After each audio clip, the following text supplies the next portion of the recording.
piano. I grew up with a piano in the house, and I started tinkling when I was 5 or 6. What kind of music did you like? I think I was just trying to play nursery rhymes. I started taking lessons when I was 7, and you know, it was a dozen a day piano exercises, and then very elementary Mozart, Beethoven. I got a little bit better, maybe some Rachmaninoff, Chopin. But I didn't discover jazz till high school. I was 14 when I discovered jazz.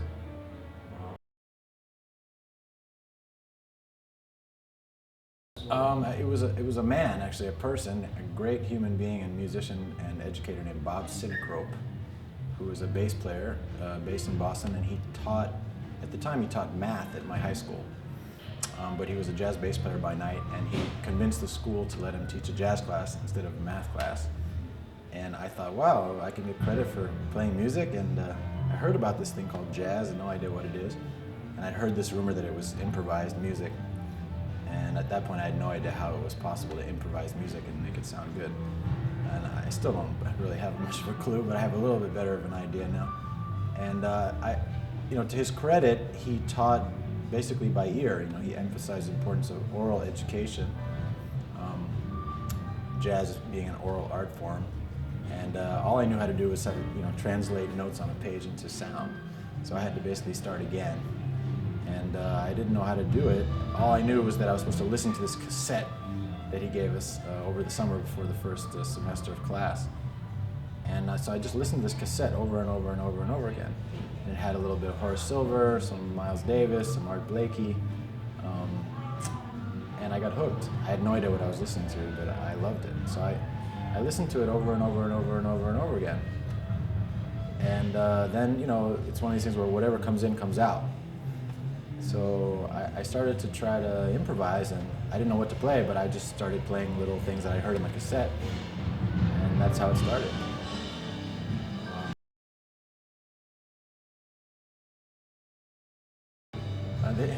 These days, you know, they always have great people passing through. Actually, the jazz band director just retired, Tom Everett. I had a big celebration for him. We actually played with Joshua there to celebrate his retirement. But I didn't really play very much jazz at Harvard. I actually spent a year after high school before I went to Harvard at the New School in New York. And for the first time, I just concentrated on one thing in my life. And you know, I was hanging out at Bradley's and the Village Gate till 3, 4 in the morning. And I was 17. I was in heaven. I could go and hear my heroes every night.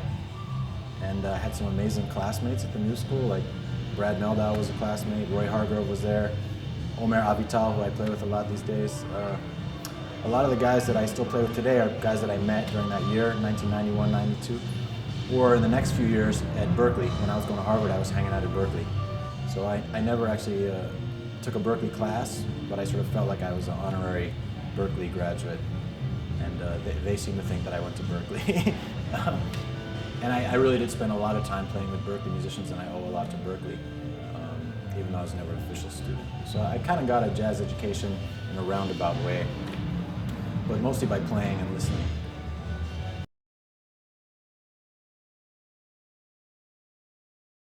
So while I was still in college, I met Betty Carter. So I started doing occasional gigs with her, first through her Jazz Ahead program, which she had just started. And I also met a number of amazing musicians through that program, like Brian Blade and Greg Hutchinson. And I was kind of just thrown into the fire. I was a little bit nervous. And she was just on your ass to go for it. She was always like, come on, play, go for it. And the more scared you were, the more she would yell and scream at you, and the more you would just get frustrated and go for it. And I learned a lot from her about fearlessness. And I saw somebody with a t-shirt today. It had a Wayne Shorter quote saying, jazz is, did you see that quote? Something to dare? Yeah. Dare, I dare you. Jazz is I dare you, or something like that. That was basically Betty Carter's attitude. And so I worked a little bit with her, and then because I was living in Boston, I was playing with the great musicians in Boston, like Jerry Bergonzi, who I also studied with, and Bill Pierce, great saxophone player, used to play with Art Blakey, and a dear friend of Mulgrew Miller and James Williams, who just passed. So I got a lot of experience playing with Jerry and Bill, and it doesn't get much better than that. for some reason I always played with a lot of saxophone players. So I moved to New York in '96. I started playing with a great tenor player named Gregory Tardy. Maybe you remember him. He had a record deal with Impulse for a little while. Through Greg, I met Eric Harland, who then joined my trio, and I started playing around the city in a more visible way. And through playing with Greg, I started playing with Mark Turner. Through playing with Mark Turner, Josh Redman heard me, and then I started playing with Josh. I was also playing with Tom Harrell at the time, Nicholas Payton. I was doing a lot of different sideman gigs, but Josh was my first sort of full-time touring gig where we would go out for the whole year, come back older and wiser, hopefully, and with the same band, so with Gregory and Ruben. And we were together about 4 years until 2002, and then we each went our separate ways, and we just reconvened a few months ago to sort of start the second installment of this band. In the meantime, I worked with Wynton Marsalis for about a year. I worked with Kurt Rosenwinkel for a couple of years, and then I've been trying to sort of do my own band at the same time, simultaneously.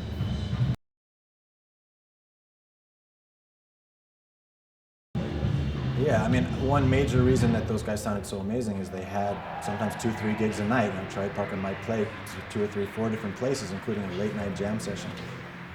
I read that Coltrane and Monk, when they had that band that didn't last very long, they played basically non-stop for as long as that band lasted, 3 sets a night. They would book themselves for a month into a club. So yeah, that's a sad thing. It's hard to keep a band working, and that's one reason, the music, well, let's just say needs that. It needs that to thrive. So it's beautiful to come back and play with Josh and Ruben and Greg again, because we have a lot of history and we have played a lot of gigs over the years, and it shows in the rapport that we have. And I've tried to keep my own band together over the years, even though everybody's doing different projects. So I have a trio with Ruben and Eric Harland, and we've been playing together since 1997. But of course, it's not a full-time job for any of us. But when we do go out, together we bring our experiences from the other projects we've been doing, and it's always fresh and yet familiar at the same time. So it's very, very tricky as someone that likes to do both sideman projects and collaborative projects and my own leader projects from an industry standpoint, to sort of establish yourself in both ways, in both respects, is very, very tricky. The industry does not really appreciate that so much. They're trying to, make the leader's name the only thing that matters, and I don't think that's good for the music, because Miles Davis would not be Miles Davis without all the amazing people that passed through his bands. And there's a reason that all the guys that passed through his bands became band leaders in their own right, from that experience. So I'm trying to sort of carry on that tradition in a way and hold my band together. And I would never give up playing with great people like Josh, Mark, or Kurt, or Wynton, or any of these, because it's too valuable an experience, and the music is too good to only want to play with my own band. On the other hand, I have to, and I want to pursue my own projects too. So this is my conundrum of how to juggle this.